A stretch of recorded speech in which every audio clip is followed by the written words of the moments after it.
All content featured on the Taylor Show is intended for entertainment purposes only. All stories discussed herein are based on alleged events and personal opinions. Nothing shared should be taken as fact or professional advice. Any viewpoints expressed are solely those of host and do not represent any business or organizations. Hello and welcome back to the Taylor Show, the show where we typically talk about one thing and one thing only, and that's me. Hi, I'm your host. I'm Taylor Brooke. But today, little gremlins, we are on location. You might be thinking, where is she? Look at the studio. I am in Nashville, Tennessee, and I am here with a Philadelphia radio royalty. You know him, you love him, the man, the myth, the mustache, the original zookeeper, and one of my very best friends. We're here today with John DeBella. Woo! The crowd goes wild. I think it will come to some people as a surprise that we're having this interview because, okay. Well, I feel like my trajectory. Well, they don't know that you know me. Exactly, yes. Okay. Oh, yes, Okay. 1,000%. Like that's like a, are we allowed to say fuck? Yes. Okay. It's encouraged on this podcast, actually. Like it fucking matters that you know me. Okay. It does. It does right. matter. Okay, fine. Like I said, Philadelphia radio royalty, but you prefer legend. It's not that I prefer legend. That's what everybody tends to use. Yes. Right. And I was very uncomfortable with that name for a very, very long time until I was interviewing Angelo Cataldi. And we did this interview that everybody raved about. I was so proud of it when it was done. You know, Angelo turned to me, he says, "Oh my God," he says, "that's the greatest interview I've ever done." Right. But I brought up, radio legends. And he brought up the whole, how uncomfortable it was. And I said, you know what? I was thinking about it before we got here, and I decided to look it up because everybody uses the word legend, but you don't necessarily know what the core of it means. And what it means is that it's something that there are a lot of stories about. All right. And I'm like, okay, I'll accept legend. That makes sense. There's a lot of stories about you. For Angelo, there were lots of stories about us and things that we did, and so yes, I'm fine with legend. Royalty, I'm not. Oh no, you're not. No, because unless I get a crown, I don't want one. I don't want to be royal. That's fair. That's right? fair. Yeah, you want everything that goes along with the title. Yeah, I understand that. So we're calling you a legend. Okay. Let's back it all the way up. All right. How'd you start in radio? How'd you know you wanted to be a broadcaster? Let's go all the way back to New York, because not a lot of people probably know that you're from New York, not Philadelphia. All right. I was at Hofstra University, and when I got there, I bullshitted my way into college. Okay. I did not have the degree. I did not have the grades. There was no reason for them to take me. But I had read an article in a very hip teen magazine, and the article was called "How to Bullshit Your Way into College." So I read the whole thing, and I went there, and I sat with somebody in the admissions office, and they're looking at my records and said, you don't have the numbers to get into this school. And I said, no, I don't have the numbers, but I have the drive. And I said, you know what's going to happen? I said, I'm going to become somebody, and you're going to be chasing me for money every year, right? Because I became somebody, right? And at that time, I was going to be a theater major. Right, and not acting, scenic lighting and costume design. That I love it. Right? So yes, I can sew. Right. So so the instructor said, you know what, you got balls. He said, I'll tell you what. He says, I'm going to make you take a couple of night courses. I want you to take a reading course, and I want you to take a speech course. All right, so I said, okay. All right, the reading course, I barely passed. I'm a visual learner. I'm not a book learner. So reading was always a problem for me when I was younger. All right, and the speech class was one of the most helpful things I ever did. Somehow, all right, I ended up gravitating toward the campus radio station, and I became part of this team of guys, and we did this show called Fulton's Folly, the fabulously funny radio program heard Sunday nights at 11 on WVHC. That was the full title of the show because we figured if we bid it that much, anytime somebody talked about it, they'd have to promo it. Wow. Right? So, okay. So we did that, and that was it. College ended. I was done with radio. Oh, I should add that at that time, we got contacted. I'm going to make this part of the story really short. We got contacted by a kid who went to another school heard the show. His father was Matty Simmons, who was the basically the publisher of National Lampoon magazine, and they were launching National Lampoon Radio Hour.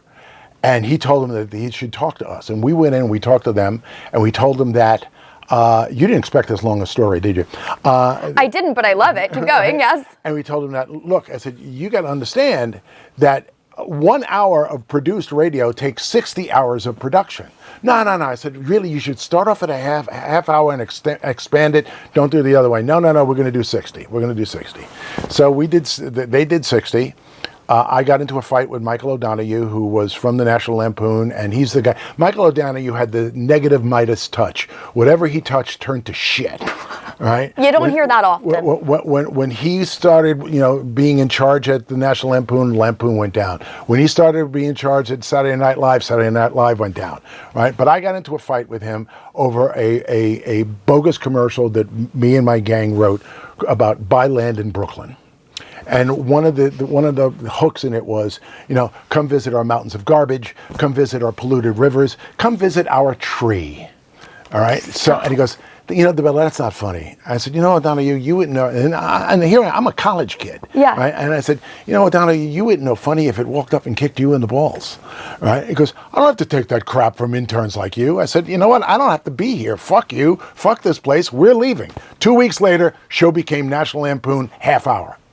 Oh my God. So, where did you get the confidence from? I was young. Okay. I believed, we could, me and my friends, we could talk our way into anything. Wow. Right? So. Was your mom or your dad a big talker?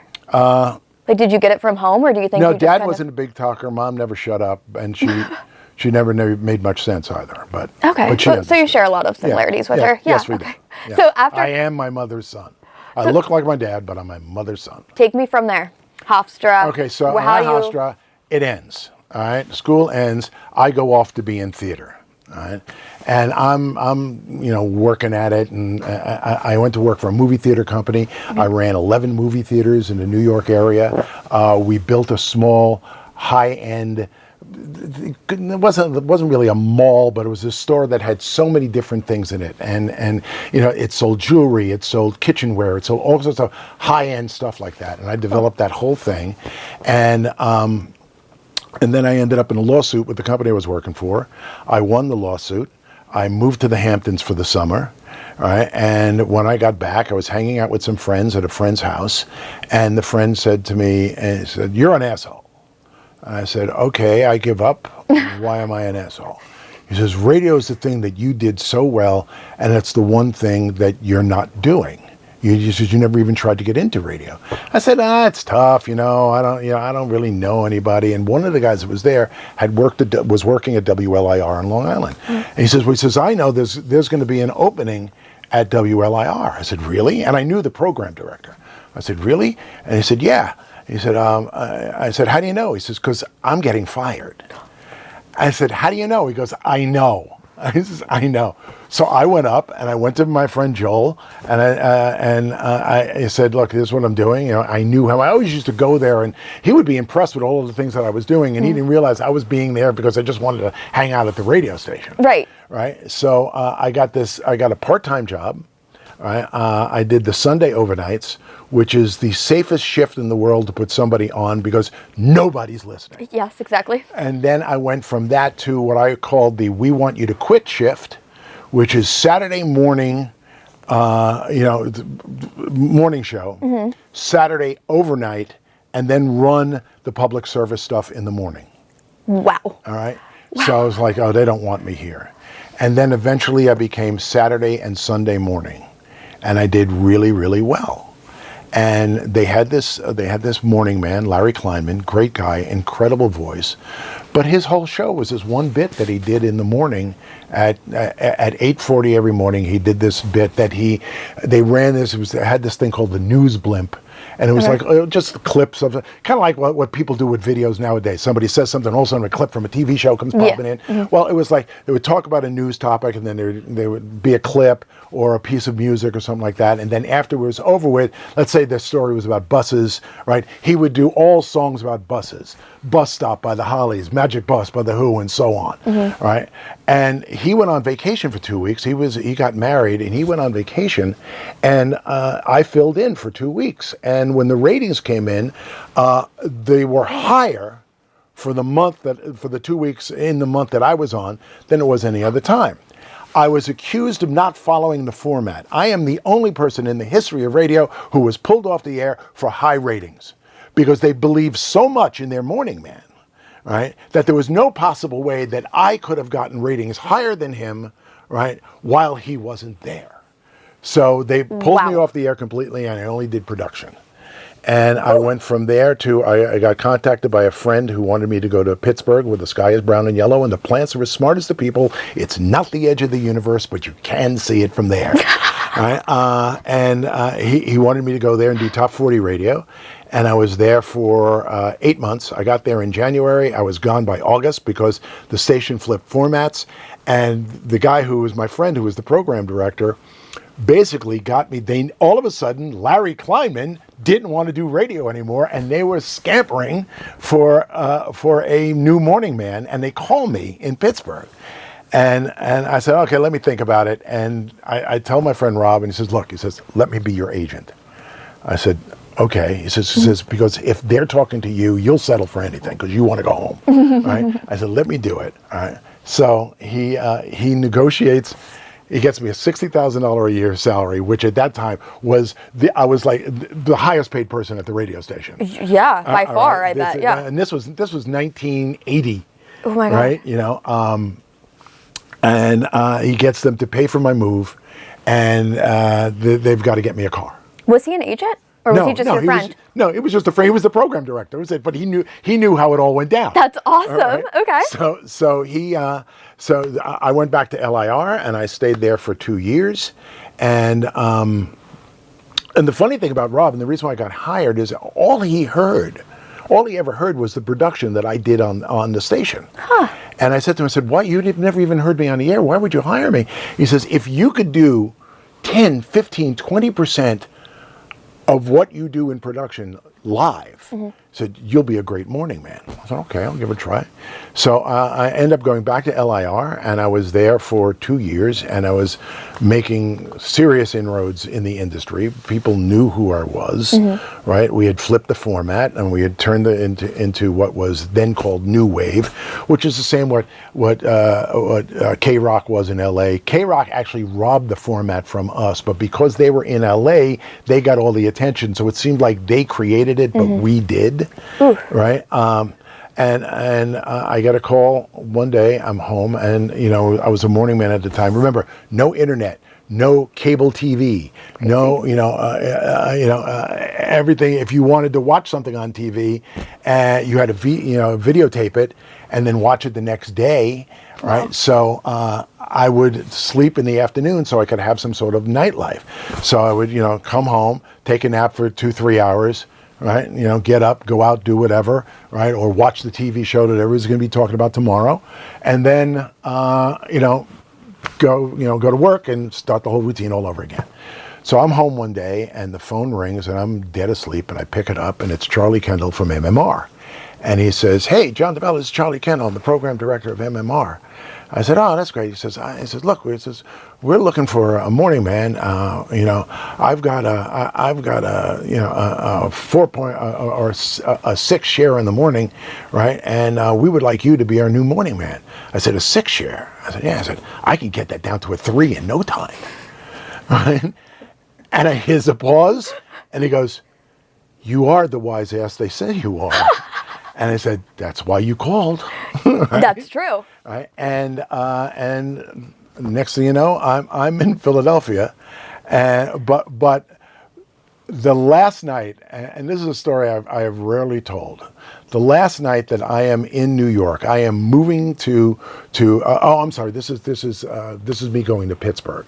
Oh, okay. Okay, I'm moving to Pittsburgh. I've lived outside of home, but like I did summer stock up in Maine. That was 3 months. It was like camp. Sure. Right? Now I was moving for what I thought was going to be the rest of my life. Yeah. Right. So I'm driving into New York to have dinner with the program director from this station and his girlfriend, who was the program director of a station in New York. And as I'm coming in, I'm on the Long Island Expressway, and if anybody's been ever on that, and you come into the Midtown Tunnel, you go up this big overpass, and then you go down into the tunnel. I am driving alone, right? I'm getting up to the top of the hill, and literally, as I get to the top of the hill, Billy Joel's New York State of Mind starts. And it's like, that piano thing. There is a full moon. It is hanging just right of the Empire State Building, right? The entire city is in silhouette of this moon and everything. And I see this and I start bawling my eyes out. I am crying my eyes out. You have to pay the teller, right? There is no automatic coin thing for this. Yeah. I get there, roll down the window, and I am a crying mess. And this guy's looking at me like, what the hell is this guy's problem? Right? But then obviously I ended up back in New York and then back in Philadelphia. And when I first got down there, I had all these ideas and all this stuff that I wanted to do. And Charlie turned to me and he said, hold on. He says, I don't need that. At least I don't need that just yet. I said, what do you mean? He goes, I want you to take the show you were doing in New York and just do it here. Wow. Like, okay, right? So I did, and I was saddled with this newsman named Bob White, who wrote one newscast that he did twice an hour for 4 hours.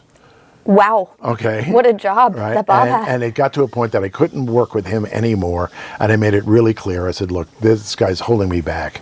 Right. And we brought in Mark Drucker as somebody who I knew, and he worked at the station, Mark the Shark. We brought him in. And then the show just started to build. And we started to get more. And I got very early on, this is even before Mark got there, I got a letter from a listener complaining about how raucous I was, because it was like, and this is exactly what she said. She says, when I get up in the morning, I want to key down. And I'm like, you just woke up. How much more down can you possibly need to get? You're too much. And every day I would go into the jock room, which was literally just this disgusting, filthy room with some file cabinets.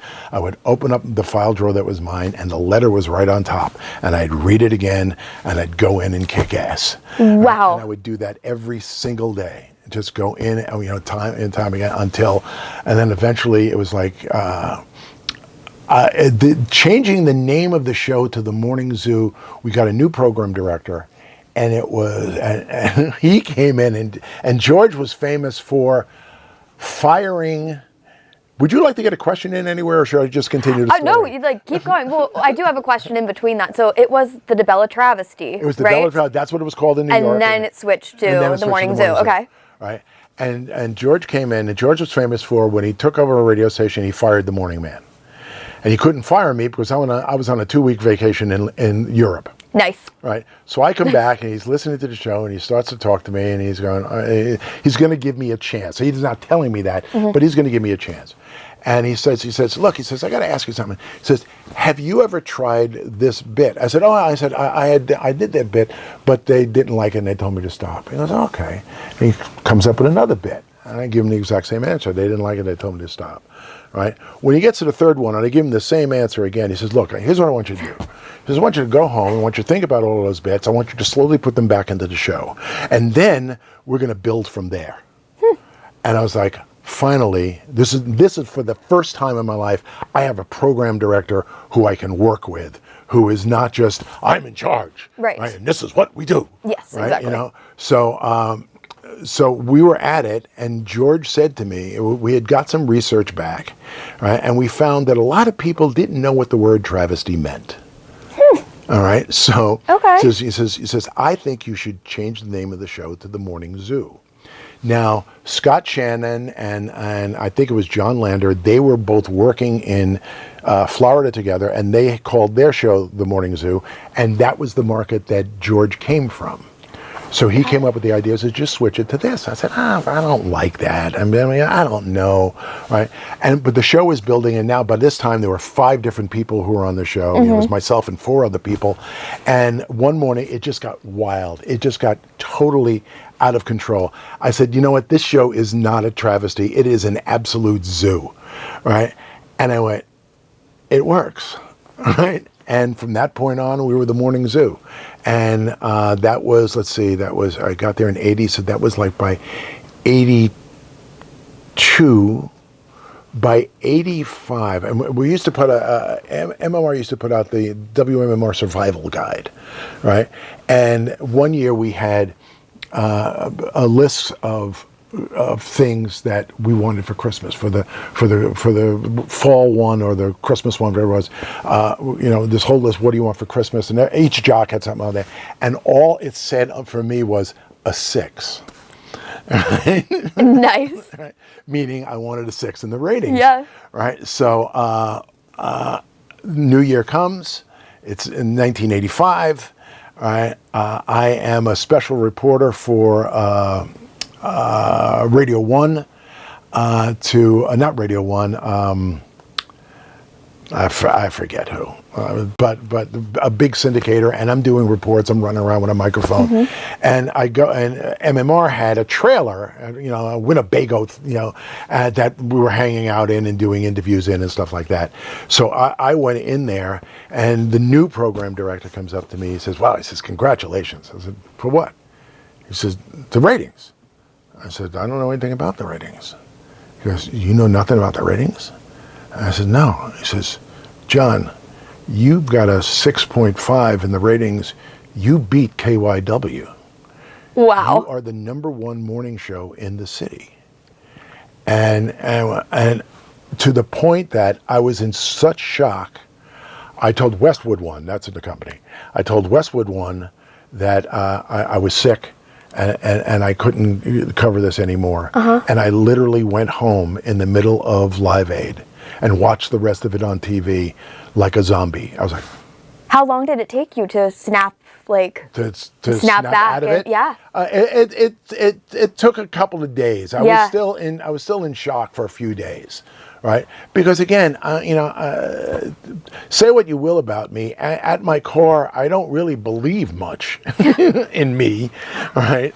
And I think I'm the luckiest son of a bitch on the planet. Am I creative? Yes. Am I manageable? Yes. I'm a workaholic, and I will do the same thing over and over again until I get it right, right? But I don't necessarily believe that I'm this brilliant talent. Since I've met you, which, God, I don't know when that was, like 8, 9 years ago, maybe 10 at this point, you've never been egotistical in any manner, which, I mean... People who don't know me think I have the biggest ego on the planet. They do. Yeah. They genuinely do. But meeting you, talking to you, becoming one of your best friends, I can say there's not really any ego there. She only thinks that. No, because then people are going to really think that I'm just delusional here. But genuinely... Taylor is the daughter I never had. Love that. You had said previously in an interview, I think it was with Fox 29, and this is back in 1984, that the only thing that fame was good for was for getting a reservation. At a restaurant. Is that still true? That's the absolute truth. That proved true because one night... Lisa and I wanted to go to this Italian restaurant. I can't remember the name of it, but they actually catered our wedding on the Delaware. And Il Cortile? I think it was Il Cortile. I called, and it was like 4:30 on a Saturday. And I called and I said, "Hey, I'd like to, can I get a table for 2 for this evening?" And she says, "No, sir, I'm sorry, we're all booked up." Right, and I went out to Lisa and I said, "No, they're all booked." And says, "We can't get in." She says, "Did you tell him you're John DeBella?" I said, "I don't do that." She goes, "Call back, tell him you're John DeBella." I says, "Wait 5 minutes, maybe somebody different will answer the phone." Right, I call back and I go, "Hi, it's John DeBella." "Well, it's John DeBella, how you doing?" I said, "I'm great." I said, "Is there any chance I can get a table for 2 sometime this evening?" She goes, "What time do you want to be here?" Right? Amazing. And that's when I went, "It's true." It works, and I've heard George Clooney say that. I've heard a number of famous people say that. Really, in all honesty, the only thing fame is good for is getting getting a reservation at a restaurant. Well, since I frequent like the Cheesecake Factory and they don't take reservations, Right. I don't think that's in my bingo card. Right. But I do hear that it's good for that. Fame is good for that. When you think of you coming up into popularity, we can call it fame, we can call it popularity, whatever you want. You have a lot of friends. Mm-hmm. Like now you have a lot of friends. You had a lot of friends in the beginning of your career. So it wasn't only a pivotal moment for you professionally, but it was a pivotal moment for you personally too. When Right. you're number one in the ratings, how did that change your friendships and your relationships, or did it? It's sort of funny. I did an interview with Bob Geldof once, and as a matter of fact, a couple of years ago when I actually did a second interview with him. This was before Live Aid. It was just Boomtown Rats time. And I was talking to him about it, and I said, "What's life like now that you've got a hit record?" And he says, "You know what?" He says, "All of my friends think I've changed." He says, "I don't think so. They're just looking at me in a different way, and they've decided that I've changed." Wow. Right? Yeah. So I am. If you ask me who I am probably 2 or 3 people. I'm 11-year-old John DeBella, I'm 29-year-old John DeBella, and I'm 40-year-old John DeBella. Those are the core personalities of me, and I am still stupidly true to a lot of those people. But a lot of the things that were challenges for me or problems for me when I was 11 and 29 and 40, I still fight. But I really loved 29-year-old John DeBella. He was spectacular. What happened at 29? Nothing. I was just confident. I had a great woman in my life. Everything was just swell. All right, and then everything fell apart. Well, okay, so you mentioned 29, 11, and 40. You were 35 Okay. at the height of the morning zoo. Okay. What do you think I'm going to accomplish by 35? How old are you now? 28. 28? Mm-hmm. Not much. Great. My parents listen to this podcast. My grandparents occasionally tune in. God damn it. No. I think about that a lot. Do you? I do think about that a lot. All right? And there's something that I want to talk to you about. I am not going to talk to you about this on camera. Right? Fair enough. All right. But I think you can accomplish anything you want to. I honestly believe that. I have questioned this stage And of your I'm life. thankful for that. Right. Because you're the only one that has. Right. I could tell you one thing that I hate about this podcast. Oh, please do. Okay. Hi, I'm Taylor, and this is the Taylor Show, a show about me. No, it's fucking not. My name's on it 3 times, so what? John. So what? Yours was only on it once. As I recall, it was the DeBella Show. This is Taylor. Right. But no, that always troubles me because it's not about you. It's about your guest. Because if it was about you, I wouldn't be here. None of your guests would be here. Yeah. It's about you and them, right? But every time I hear you say that, I cringe. Do you cringe? I cringe. That makes me want to keep it in even more. Okay, all right. Yeah. Again, it's your show. That's what they say. That's word on the street is that it is my show. So, but no, I think if life for you stays the way it is now, you will succeed in anything you want. But there are changes in life that come between 28 and 35, right? That could just turn this whole thing upside down. And if it does, all right, so what? That's a Right? good point. Yeah. That's a good point. Nate's making money. Exactly. That's why I married him, Yeah, that's it. Yeah. You're here so I can swipe the card now and then, Literally just the guy in the chair. I want to show you some pictures. Okay. And then I want you to tell me what you think about when you see these pictures. Okay. Okay. All right. You're going to throw these up on Yep, camera I'm going to too. throw them Okay, up on camera too. okay. Do that there.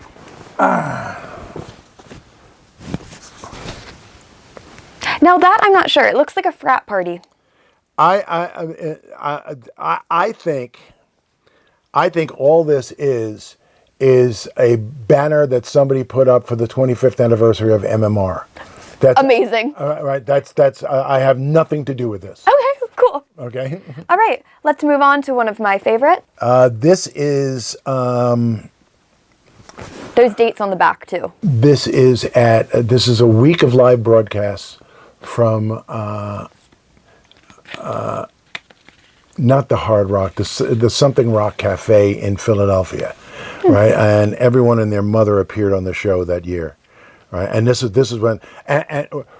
when we realized how big the show was, because we were in a space that maybe would sit 150 people. Okay. And the first day that we get down there, this restaurant was in the basement of the Bourse in Philadelphia. And for those who don't know, the Bourse is a retail space with office spaces above it. And it's a very old building. It was the original stock exchange in Philadelphia. And so we were downstairs, Philly Rock Live. That's what. Oh, okay. Yeah, I think I'm still trying. I think I believe every it. once in a while one will come past. Well, that sounds like it. Yeah, sounds legit.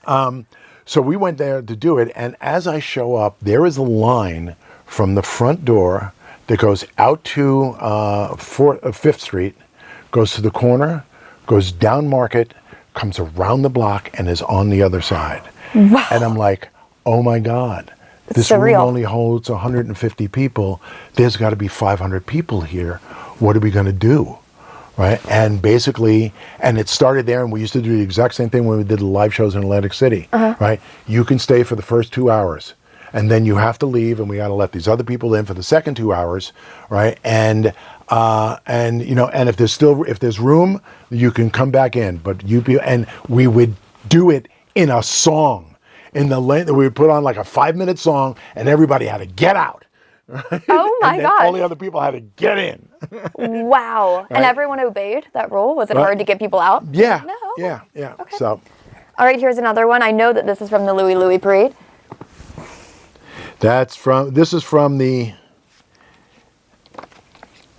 this probably the second or third Louie Louie Parade, because in the first Louie Louie Parade we were all in Carmen Gias. Oh. Yeah, so we were all in, but they were all convertible Carmen Gias, so that everybody could stand up and Okay, and fair wave and enough, stuff. fair So enough. yeah, that is this is the Louie Louie Parade. This came about because Rhino Records put out an album. Some radio station in California did a Louie Louie weekend. And all they did was play versions of Louie Louie. Okay. That was just versions of Louie Louie everywhere, right? And so Rhino Records took like the best versions of these songs and put out an album, and it was just Louie Louie, and it was like 12 versions of Louie Louie. And I got it, and I was dropping on, and there was a marching band, the Rice University marching band doing Louie Louie. There was just all sorts of different people, all sorts of strange arrangements of Louie Louie. So after I got off the air, I took the album, I walked to my general manager's office, because every day I spent time in my general manager's office, because he was the one who could yes or no anything I wanted to do, and most of the things I wanted to do had a financial liability. Right. Right, so it needed a budget or something like that. And I went into him and I said, how do you throw a parade? He goes, what are you thinking? And I said, did you hear that Louie Louie thing I was doing this morning? He goes, yeah. He says, what if we had and I actually had said this on the air, what if we had a parade where all people play is Louie Louie or Louie Louie, based floats and things like that? Yeah. I said, okay. So the first year we did it, there were about 150 people in the parade, and maybe 300 or 400 people watching it. Okay. And we went from 19th Street all the way down to 5th and Market, and that was the parade. Wow. Okay. The next year we did it again. We had 300 people in the parade. 3,000 people showed up for it. The last year we did it, the last year we did it in the city, because we did it for 2 years down at like Veteran Stadium area in the Spectrum, right? But the last year we did it in the city, There were 500 or 600 people in the parade and 125,000 watching. That was the police number. I said, "How do you count like that?" He says, "We take a shot from a helicopter of a space, right, and then determine how many people are in that space, and then mark that space throughout the area, and we're able to add up how many people are at it." Whoa! And the cops loved us because we would do this on a Sunday, and it was overtime for them. So they are always thrilled for it. Yeah. So they tried to stop us from doing it because the city didn't want to pay all this overtime. Right. Right. And they wouldn't issue a permit. So we sued the city because we had the right to assemble. Yeah. And our lawyers told us, said, "Look, you're gonna lose this case. So come up with something for them to do." And that's when we started doing it on Patterson Avenue and outside of the Veterans Stadium. And that was the year that the parade made it into People magazine.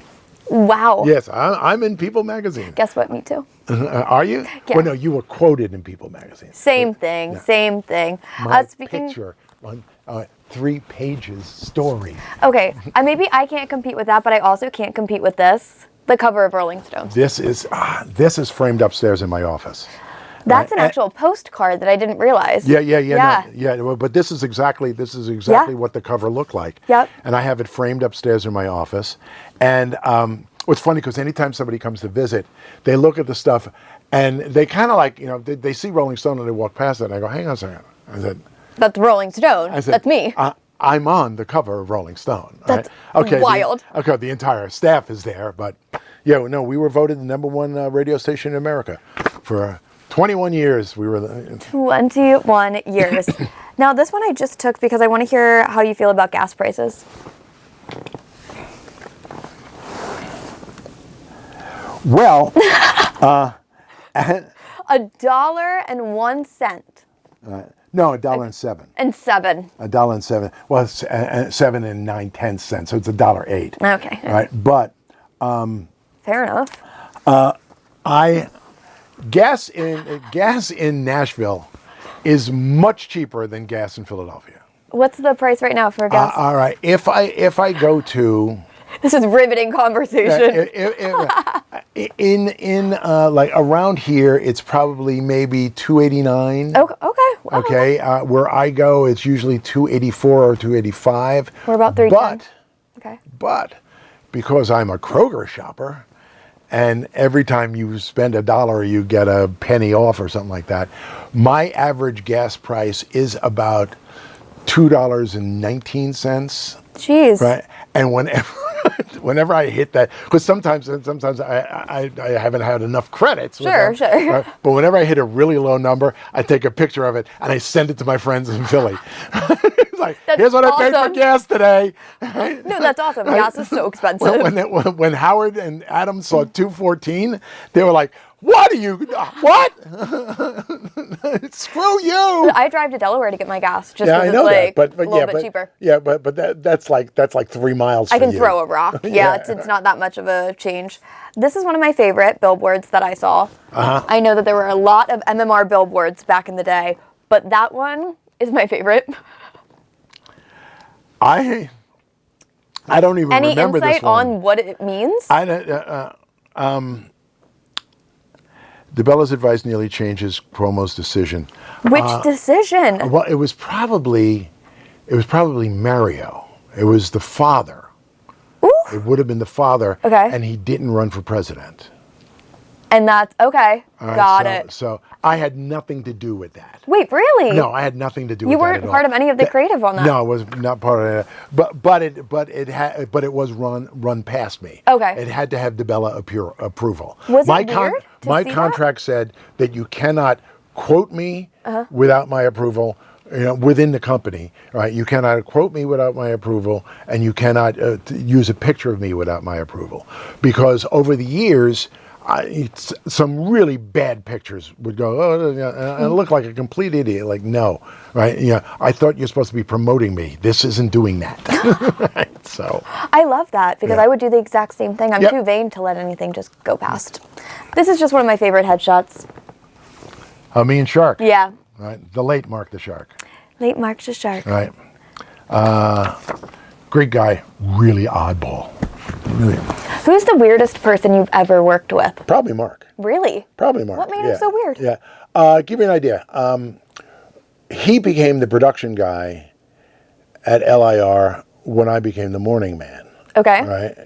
So when I got there, and he lived. We grew up in the same neighborhood. He lived a couple of blocks away from me, but we didn't know each other at that time because he was younger and I was with a different crowd of people. Wow. Right. So if I would go in the production studio and he was working on something, he would immediately lower the volume so I couldn't hear it. Oh. Because he didn't want anybody to, listen to his work. He wanted to hand it in, and then if it went on the air, fine. Huh. Right? Yeah, he was really, really strange that way. That's interesting. He also, it must have been very strange for women when he was a hound. He was, oh man, he was a man whore. I feel like everybody in radio was in the 80s and 90s. Not me. But it must have been really odd for women when they went to his apartment, and everywhere in the house there were pictures of his mother. Oh? Yes. Huh. Yes, indeed. That is a little weird. Yes. Was it just the mom or him and the mom? What was that? Was it just solely the mom? So I don't know. Oh, I didn't know if it was just a shrine. I was only told. I never saw it. But I also happen to know that we used to do a lot of appearances, all of us, and we would be paid in cash. Okay. Right? Mark would take piles of cash, could be a few $1,000s, wrap it in aluminum foil, put it in his freezer marked fish. He was scared of the government or the IRS. He didn't want to put it in the bank or anything like that. Right. There had to be a better place than the freezer and fish. Here's an idea. Get a safety deposit box. Even though technically you're not allowed to have cash in it. Right? Sure. They don't know. Yeah, exactly. Well, they didn't know what was in his freezer either. Right, so exactly. Wrapped in aluminum foil. Yeah. Okay. I don't know how many fish come square like that. But, I've never frozen fish either because I get weird about that. Like, I feel like that grows bacteria if you freeze it and then unfreeze it. Kind of like chicken. no. That's No. What's your favorite food? Pizza. Pizza? Yeah. From where? You have to pick one pizza place for the rest of your life. Where are you getting it from? It's a toss-up because there's different types of pizza. Sure. Right. First and foremost, Lorenzo's. Okay. Lorenzo's is in Philadelphia the most New York pizza there is. Second to that is Tony and Joe's, which is really, really close. Okay. Right? It's just that their crusts, I'm not talking about the outside crust, just the bed crust, is just the slightest bit thicker. Okay. Right, but if you can't bend a piece of pizza and fold it, right, and still be able to eat it point into your mouth, then it's too thin or too thick or something like that. No, it's not right. Right. So You were the first person that introduced me to breakfast pizza. breakfast pizza on pizzas, Fridays. You can't get that around here. You can't even get it. Well, you can't get decent pizza around Yeah. here. There's a couple of places you can get good pizza, right? But breakfast pizza is the best. So For good. those of you who don't know, breakfast pizza is eggs, cheese, and bacon or sausage on pizza, right? No tomato sauce, and it ends up tasting like eggs, cheese, and whatever on an English muffin. It's very English muffin-y. Oh, it's so good. It's so good. So good. Yeah, right. It got to the point we would order one. There would only be 4 of us in the studio, Yeah. right? And that means 2 pieces apiece, and it wasn't enough, so we'd have to order 2. Yes. I used to look forward to that so eating much. breakfast pizza until noon. And that was the only time you ever ate in the studio. Right. You never eat in the studio. No, I never eat in the studio. No, and did it bother you when we all ate in the studio? No, what bothered me about it was, and this is what I tried to get Dave and Steve to understand, is it's sucking the energy out of you. Eating? Right, yes, because everything we eat was so carb heavy. That's true. I would bring right? cheesecake back there. And then a guest would come in for us to interview, and and I'm sitting there on my own, right? Doing this whole thing. Hey guys, jump in. So you mentioned Dave and Steve. We take the jump from MMR. Okay. Okay, so you're done with MMR for a bit. Right. How did MGK come into play? Well, in between there, I worked at YSP. Okay. Right, which makes, think of a TV show with an incredible dysfunctional family. Or have you ever seen like the Royal Tenenbaums? No. The movie. All right. Imagine the worst dysfunctional family that you could ever be around. Okay. That's what working at YSP was like. Oh, yeah. To the point that it started at the corporate level and worked its way down. Oh, God. Oh, yeah. Not good. Yeah. So how long were you there? 6 years. 6 years? 6 years. And Yeah. then did you take any break between there and MGK? Well, when I left MMR, right, I retired. That was it. I was done. Okay. And then a year went by, and YSP came to me, and they wanted me to go to work for them, and and then I had to deal with the whole Howard situation, all that stuff, and and Mel Karmazin, the guy who was the president of the company, went to the Howard and said, "Look," he says, Howard wanted me to come on his show. And Mel went to him and says, "Look," he says, "I'm investing a lot of money in this guy. I can't have you trash him." And Howard was like, "If he has the balls to walk in here, I will not trash him at all. Other people might trash him, but it's not going to be because of me." Wow. And when that went down and people would come in and trash me, right? Howard, I would go to say something, and Howard would go like this, and he would tear them apart. He would tear them apart. Like one guy came in and said, I didn't like working with John because it seemed like for him it was only about the money. And Howard looked at him and says, "Do you think I come in here because I love the people who listen to the show?" He says, "I come in here because of the money they're paying me. Mm-hmm. I do this every day for the money that they're paying me." Yeah. Now, in all honesty, I did it every day. I would have done it for a nickel. I mean, I just loved performing so much. Yeah. Right, and so that was the kind of thing we would do. So no matter who it was who came in, I would every time we were going to say something, and then Wow. he would take them down. Wow, did that feel good? Right, Having it someone was bend you very that way? strange. Yeah. It was very, very strange because I was expecting something completely different. And years later, when Sirius Radio did the history of Howard Stern, right? They were doing the history of Howard Stern Part 2, and that's where I came in, right? And they asked if I would do it, and I said, "Yes, I will." I said, "But I need your guarantee that the stories I tell stay the stories I tell, and they don't get edited. Nothing gets edited out for it." Right. And I said, "No problem at all." After it ran for the first time, Howard called. All right, and I didn't get to speak to him. It went to voicemail. Okay. Right? And he says, "Listen, I want to thank you for doing this." He says, "You are a better man than I am. I could have never done something like this." I agree with that. He says, "I am sorry for what I have done to you, and I am grateful for you taking this time." Wow. Right. You're Sicilian. You hold a grudge. Yes. Grudge? Is forgiven. Forgiven, not forgotten, right? And there are other things that I will not speak about on camera.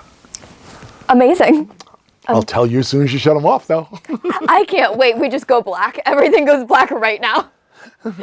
Was it hard to hear things like, for me, you know how I am as a person. If someone says something about me, like even a friend, and then I get emotional and I'll cry. I remember being in one of your studios one day and texting you, like, "Can you meet me in the studio? I'm really upset." And you were like, "Bitch, get it together. You're at work. This is not important. This is just some random loser boy or whoever I was crying about." Did it? I was probably that asshole football player. Football player? Who was? Baseball player? Was that what he was? A I think baseball so, player? yeah. Right. He was such a from the moment I met him. Yep. And Yes. met you. Yes. I knew. I told you. And look at that. You're married. I know. I'm wearing her name 3 times on my head. No, literally. It's there. So let me fill my listeners and maybe who haven't watched my podcast in its entirety, because some of you haven't. This may be the first time. I thought this was about me. No, it's about the Taylor show, actually.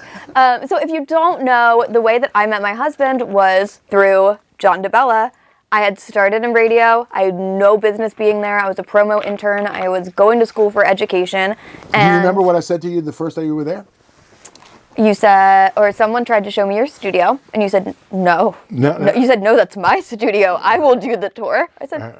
I like that. No, but that wasn't what I said to you the first day I met you. No, what was it? Right, I came up to you. You were sitting at by Mike McMonagle's desk or whoever the hell was the promotions director at that time. Sean Burke. Sean Burke was Sean it? Burke, yeah. Sean Burke. Okay, all right.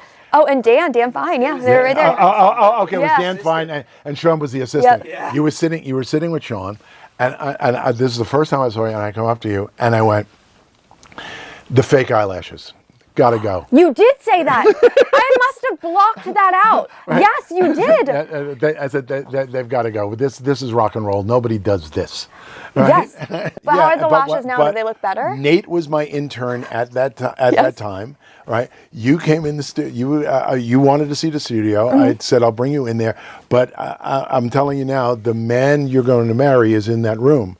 I can't believe that. And you said to me, yeah, right. I go, no. What was the doofus's name? Connor. Connor. Yeah. Connor. Never trust a Connor, folks. That's just... It's facts. Right, yeah, they're never bad news. Right. So, and he was just like so unworthy. Right, and I was just like, no, this man doesn't realize what that. And at the same time, if you haven't figured it out, if you are a regular viewer of this podcast, you know this isn't a delicate package. Right? This is a lot of work. Yes, it's a lot of maintenance. Yes, it's a lot to handle. I mean, it took Nate and I like 3 years after that to like start dating. And oh yeah, that was the most off and on relationship. No, it was. You went with friends. Then I think there was a little friends with benefits that happened. Then there was like, oh no, this is Nate. No, I can't have a girlfriend right now. I need to get serious about my life or something like that.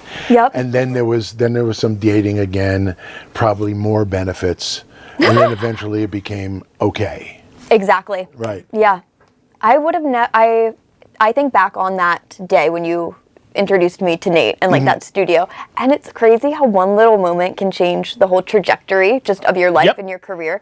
What was your one little moment? God,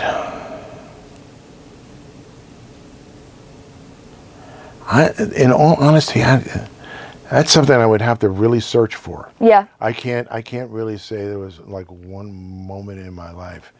Probably the Charlie Kendall phone call.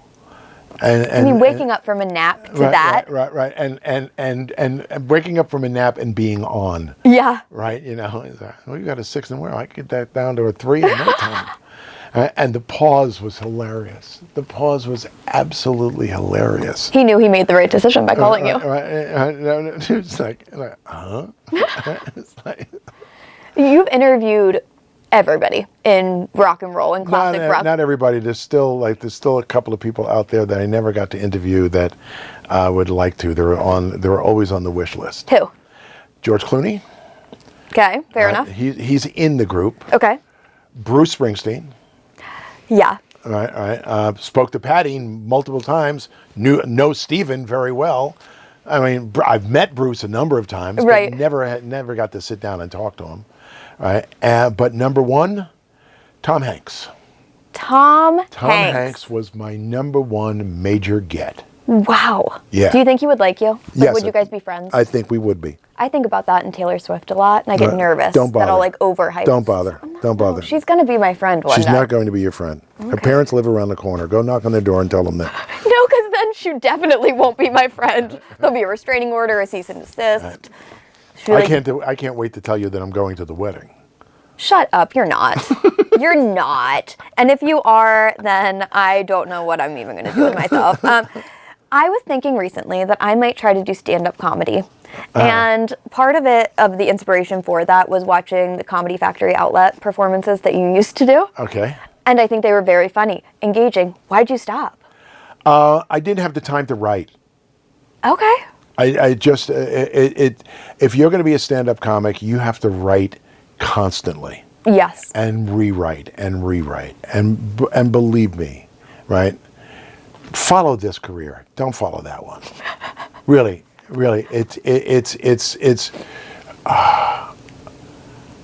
I think it takes a lot more life experience than you have. Yes, that's probably fair. I mean, you're smart enough to be one, but you. It's the criticism that might get me. Like if people heckle, then I will cry. Right. Well, then don't go up there. You gotta be prepared. Yeah. Right. Yes. Right. What was your favorite set to do? Do you have like, when you think about when you did comedy? For me, my favorite of yours was the morning show routine, like being the morning show guy, like all the jokes that kind of spun off of that. That's the only ones I've seen. Really, I mean, the only thing I remember is the only thing I remember about that is I'm not a disc jockey. I'm not a morning man. I am a radio personality. And that's what they call you. All right, but no, I mean it's like I said, and I did comedy in a lot of places. I was only an opener. Right, okay. but I opened for Yakov Smirnoff. I opened for Emo Phillips and what the hell's his name? Larry David. No. He's dead now. The guy was the voice of the parrot. The guy was the voice of Affleck? Yeah.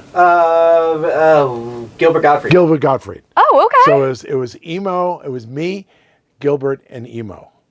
And I just remember. Now, these were two of the biggest nerds on the planet. Okay. All right, and the running joke of Gilbert was, Gilbert is so tight with his money, he still has his bar mitzvah money. And I didn't know when he died. I didn't know not only that he was married, but that he had kids. Oh. I never knew that. I never knew that stuff at all. Huh. And so we're backstage, and do you know Emo Phillips? I don't know. Okay, right. Emo has like a bowl haircut, and is kind of like almost Amish. Right. Almost Amish. And Emo always talked like this, right? And my favorite Emo story was he had played the Comedy Factory outlet, and Clay was going to drive him back to New York, and Clay said, "Come on, take the ride with me." I said, "Okay, fine." And it had snowed, right? And he lived in Rego Park, which was part of Queens, and we're driving down the street, and Clay says to Emo, which house is yours? And he says, what's your address? He goes, you'll know it when you get to it. Okay, are we there yet? No. You'll know it when you get to it. Okay, drive a little more. All of a sudden we see this house that has a snowman and it has two heads. And we said, this one? He goes, I told you. So... I love that. But these were two of the biggest, like loser nerds you would ever see. Just the look of them was loser nerds. Yeah. And we're backstage, and I remember Gilbert turning to Emo and saying, "Emo, come on, you and me, Atlantic City, Pussy City for us." Oh my God. These two couldn't get laid on their own with a fistful of $1,000 bills. All right. And I was like, oh my God. Oh my goodness. What Pussy City. Otherwise known as Atlantic City. Oh, Atlantic City. All right. Who are you looking at now in terms of comedy? Like if you were picking a rising star of someone that you think might be... Oh, rising star. Rising star. Because you listen to a lot of comedy. Rising star is tough. I mean, I'm really high on John Mulaney. And are we these days. And I haven't watched one of his specials.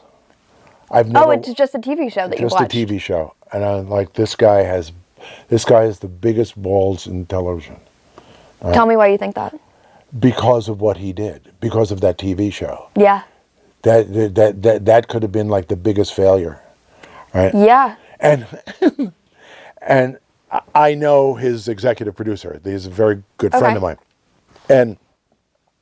I also happen to know that he has the most incredible, and I can't say this on camera, I will tell you. Okay. But he has an incredible deal with Netflix. Oh, yeah? His deal with Netflix is as good as if he does the show or not. Wow. That's how good this deal is. Awesome. That's goals. That's goals. That's goals. Who, in terms of interviews that you've done, we talked about ones that you never got to do. Right. Who's the biggest asshole? Oh, God. Who would you be glad to never see again in your life? Because That's easy. Ian Anderson from Jethro Tull. Really? Yeah. Was he just mean to you, or was he just an ass in general? He was he was not mean. Here's what went down. All right. This was in the height of the Howard Stern attacking us. Okay. And he had recently been on Howard's show. So my producer at the time said to him, "Look, do us a favor. We know you're on Howard's show. Don't bring up Howard in the studio." That's a fair ask. Right. Probably the wrong ask, though, if he had known the person better. So he comes in, we're about to talk about the new album, and I ask him a question, and he answers it. I ask him another question, and he goes, "Well, as I told Howard Stern the other day," right? And he finishes it, and I said, "Well, thank you so much for stopping by." He says, "Are we done?" And I said, "Forever." See, this is what I meant when I said you're Sicilian. I know you hold a grudge. Like, wow, you said forever, and then did you just get up and leave? Yeah. And you guys never crossed paths? I went to commercial. That was That's it. amazing. Did you have the backing of your program director at that time to do that? I wouldn't have cared if I did or not. Well, you gave me one of the best pieces of advice, and I gave this piece of advice to all of my friends in corporate America when I worked there for a hot second. Do whatever the fuck you want, and then ask for forgiveness later. Oh, yeah. Well, it works out amazing in radio. In yeah. corporate America, they don't like that No, at all. no. They send you right to legal, Right. like immediately, and they're like, no, Taylor, that's not okay. We can't do that. We can't ask Jenny Garth these questions. Right. It was very square in terms of that. So I did mention that I started out as an intern, and that's how we met. And then I tried to be on your show. Right. I tried to be your intern. Right. Do you remember telling me no multiple times to be on the show? No. Maybe because it came from but it was no. Oh, I don't think the personality is a fit. No. Absolutely. On my father's grave. Yeah? News to me. Really? No, news to me. I loved having you around. So it was Christmas Eve of the year that I started, right before I was going to start that second semester, I guess January, whatever it was. And I texted Steve and I said, "Do you have an intern? Because if you don't, I will be there." And he was like, "Actually, we don't. Like, fine, you can come in."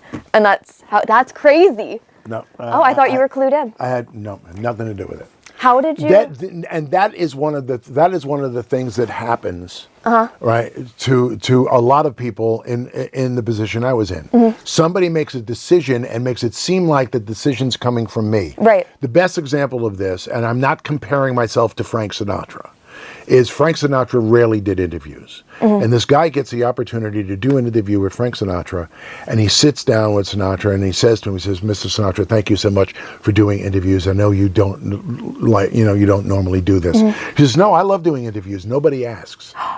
It's because his people would keep them away. They don't want to bother Frank with Wow. it. Yeah. Wow. Yeah. That makes a lot of sense, though, because a lot of the things that you do or did hear about you never check out. Like, they just had never checked out, at least in my experience. I'm an angel. I mean, that's a little far, but sure, yeah. All right. When did you know that I wasn't going to go anywhere? That you guys weren't getting rid of me on the show? I mean, it couldn't have been the DeBella show without Khaleesi. It's nothing that ever even entered my mind. Yeah. I mean, I wanted you there. You were that. You were inspiration. You were the first person to ever really give me a shot at literally anything. That's only because I was hoping for a shot with you. Well, I mean, you did mention the loser boyfriend. If you didn't introduce me to Nate, right. Think about it. This is kind of your fault. Yeah, it sucks for you. It is. Yeah, it does. This is kind of Fuck your you, fault. Nate. Yeah, I'll go. So I want to close out by bringing. Oh, we're closing out?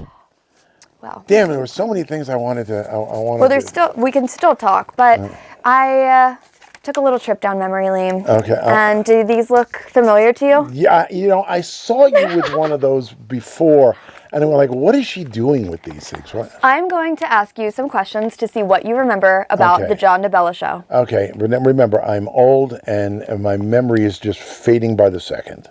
All right. What happened on the A side of 620? What happened on the A side of 620? Every morning. Well, it depends. It could be one of two things, right? It could be the question from hell, right? Or it could be question from hell. No, because we moved something to 6:05 because I have 6:10, and then the 6:10 was the question, 6:20 was the answer. I have 620 A side is the question from hell. Right. I don't know when the answer was. Probably the B side. So probably the B side. Probably the B side. Okay. All right. When was Song Stories? What time? Song Story was 7:10. 7:10. Yes. Something that I didn't remember, but Dave and Steve have vivid memories of: cocaine cornflakes. I don't remember that topic at all. But it's all over. Like we talked about in multiple shows. Cocaine cornflakes. Didn't ring a bell to me either. No. It could have been a news story of Perhaps. boxes of cornflakes that were filled with cocaine instead of cornflakes. Right. That sounds about right. And then we just made it a running joke. Another running joke that we had was Brandy. And I can't hear that song anymore without thinking of you three. Do you think that Looking Glass ever thinks of you? Do you know they're from Jersey? No, I did not know Yeah, that. they're from Jersey. All right. I think more north though. All right. That started as like that was a goof. Do you know they did it? They did it this year also. Did they? For the Veterans Radiothon?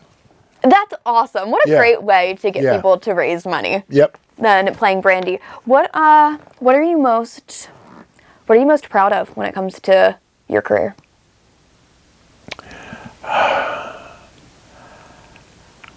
I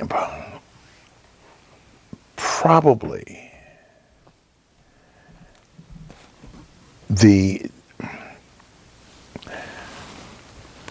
I was once asked, what is it like being the entertainment director for the city of Philadelphia?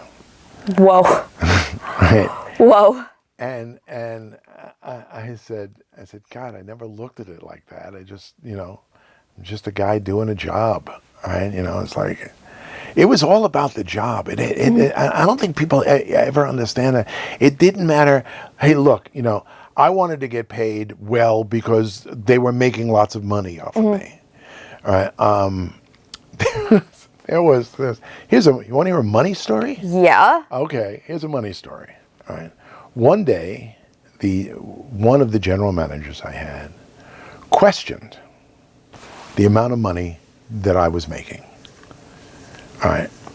It was kind of like, it was a combination of wise ass, comment, but definitely a comment on it. Okay. Right. And I said to him, look, you got to understand something. It takes one show,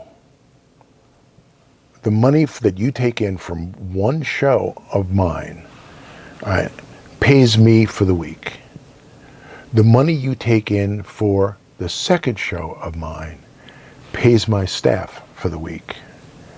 The money you make from the third show of mine pays the rest of your staff's money for the week. And from that point on, it's profit.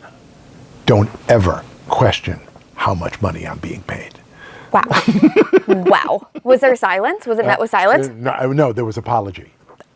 Even better. There was apology. Yeah. Wow. Yeah. Was that your only moment that you had to defend yourself in that way? No. There was lots of moments I had to defend myself. Well, yeah. In the course of your career, I can imagine, but I guess like on a level of Right. When I had a meeting with the new president of the company.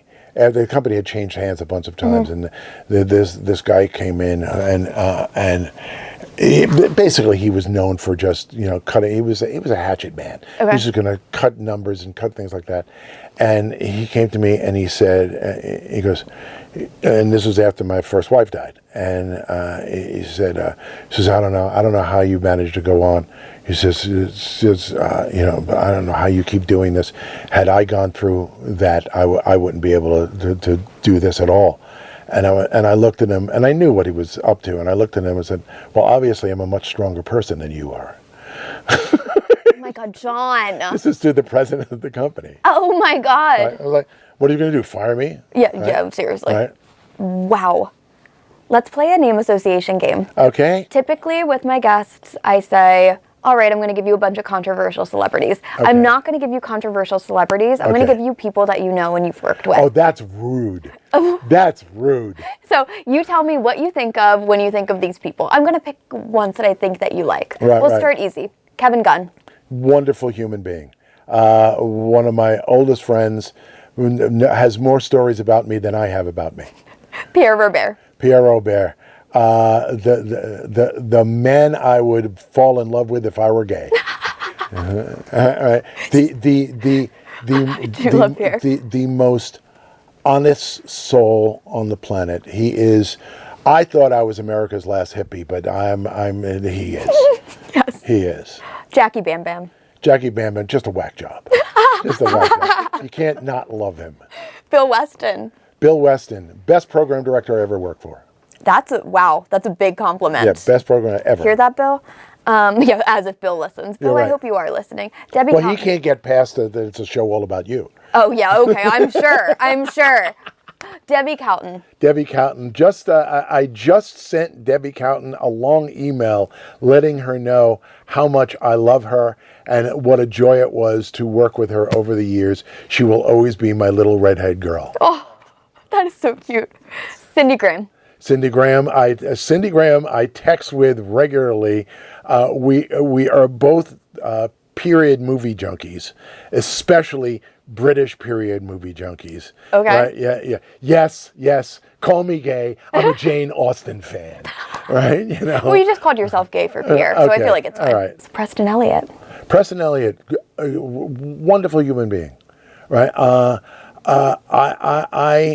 was in shock to find out how much a fan of mine he was.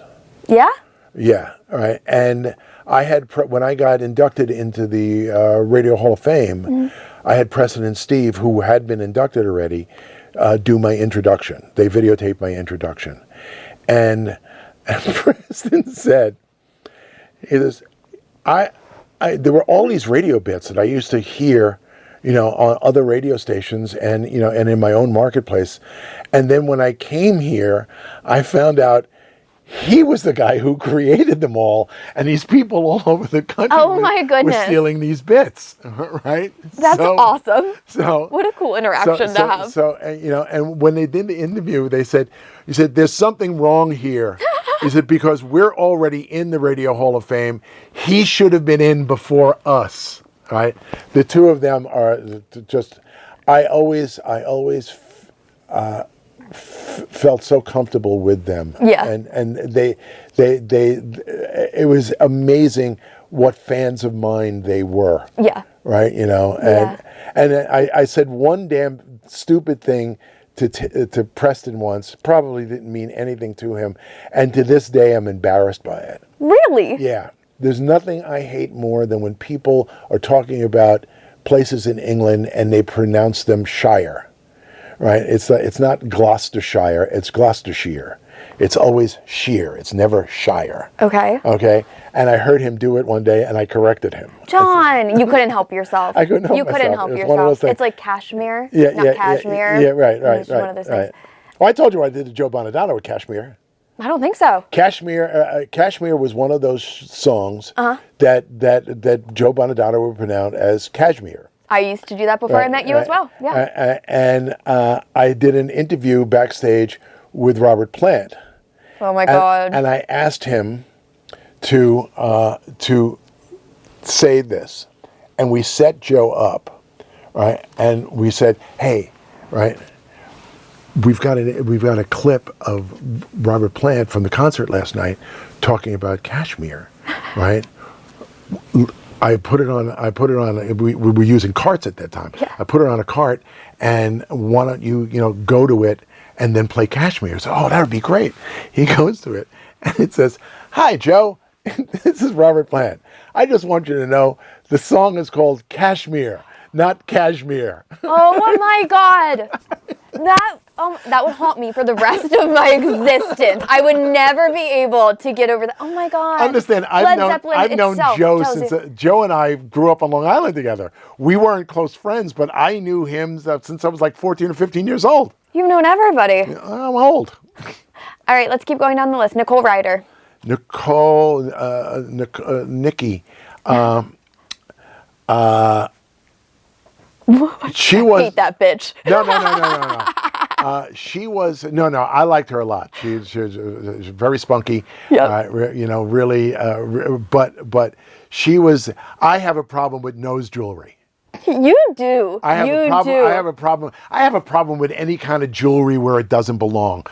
Jewelry doesn't belong in your eyelashes. Jewelry doesn't belong in your nose. When you have something there, when people who don't have it and they talk to you, all they could do is stare at that stupid little jewel in the side of your nose, or you're not a bull. Why the hell do you have this ring coming around your nose? And if you're one of the people who can pop it out and pull it in, you're a pussy, so you shouldn't be wearing it anyway. Right? Whoa, that's today's hot take. Right? God damn it, Nicole Ryder, you see what you've done? When Nikki showed up, right, I had to adapt. Yeah. I had to adapt. Although whenever I talked to her, I was still looking at that damn thing on her nose, which eventually, as we all know, went away. It did go away. All right, moving on. We only have two more. One, Cindy Drew. Cindy Drew. Well, I'm not part of the Drew crew. Oh, well, I am. Right, I know you are. Yes. Right, Cindy Drew is a great person, really a great person, but she's crazy. That's why I like her a lot. She is just like, huh? Right? Yep. That's Cindy. No. Last one. This is the hardest one. Nate Weaver. Nate Weaver, luckiest son of a bitch on the planet. That's right. I wear it proud. Yeah, you do. Nate Weaver. This is how I describe Nate Weaver to other people. All right. Nate Weaver was one of radio's greatest losses. I agree with that wholeheartedly. Yeah. Nate, you're very talented. Right. But was smart enough to see the writing on the wall and to get out. Oh yeah, yep. He was the first. He was the first of all of us to get out, actually. Yeah. The man used to do interviews for a radio show he didn't have. Yeah. I had it. It was just online. It was amazing, and he'd get all of these country music stars to call him, right? And he would do these interviews, and I was like, well, if don't do it again, I'll use my studio. Yeah. So, you were the first person to let me use a professional studio too, which I very much appreciate. Thank you. See, I'm swell. You are. Right. I think that's gotten across in this interview. And where has that gotten him? He spends his life doing videos of mannequins. That's it. Mannequins, they're wearable simulators. Here we go. Come on, John. Not again. Not the mannequin I talk. always purposely call them mannequins. If I'm talking, what's new in the mannequin business? Well, it also makes him sound like abnormally creepy too. It's fun to be like, what does your husband do? Well, he plays with mannequins. Plays with no one mannequins. wants to follow up on that question ever. Do you have anything that you want to talk about that we haven't talked about? Nothing that I want to talk about on camera. Amazing. Last question that I have for you. Okay. Who would you like to see on the podcast next? Who would I like to see on the podcast next? I mean, I would immediately go to Kathleen Madigan, right, who lives not far from here. But that's a tough get, only because of her schedule, right? Oh, you don't like her. Are we talking about? No, because you won't get her, and I wouldn't. If you got, I would be very upset, right? Because I have loyalty. The broke my heart.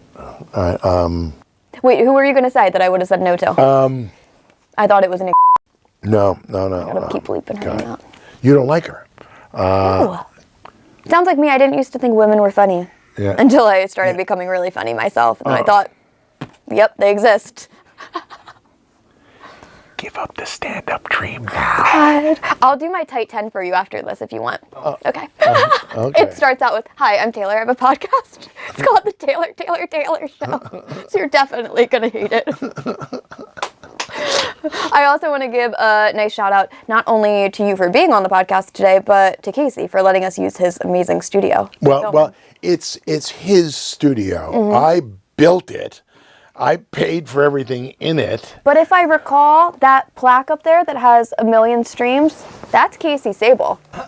Added 3 more zeros to what you just said. Oh my gosh, I'm like blind. That's 1 billion. That's 1 billion. Wow. 861 million. Wow. 455 streams. I'd say this is his studio, sir. Right. They fucking love him in Scandinavia.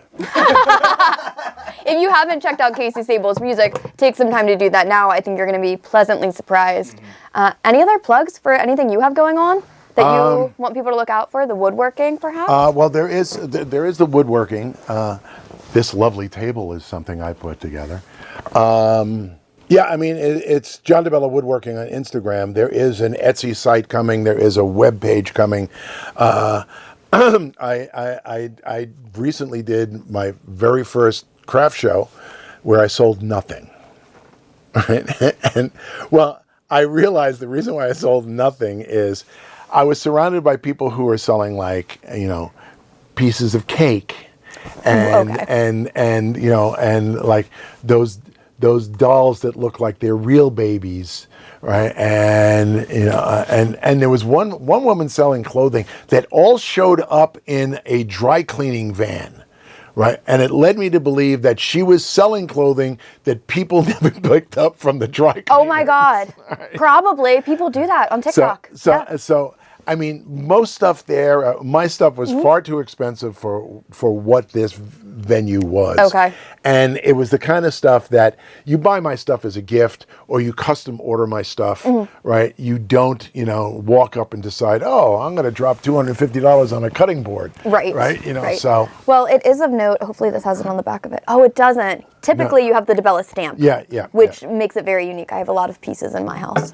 A lot of cutting boards. I went through a big charcuterie phase a couple of years ago. Yeah. Now I have about 7 DeBella cutting boards. They're amazing. You have to see, the storage areas right behind us. Ooh. Yeah. Well, we got to wrap up this podcast then. All right.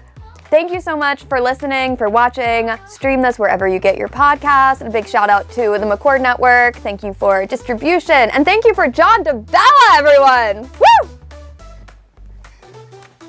Good.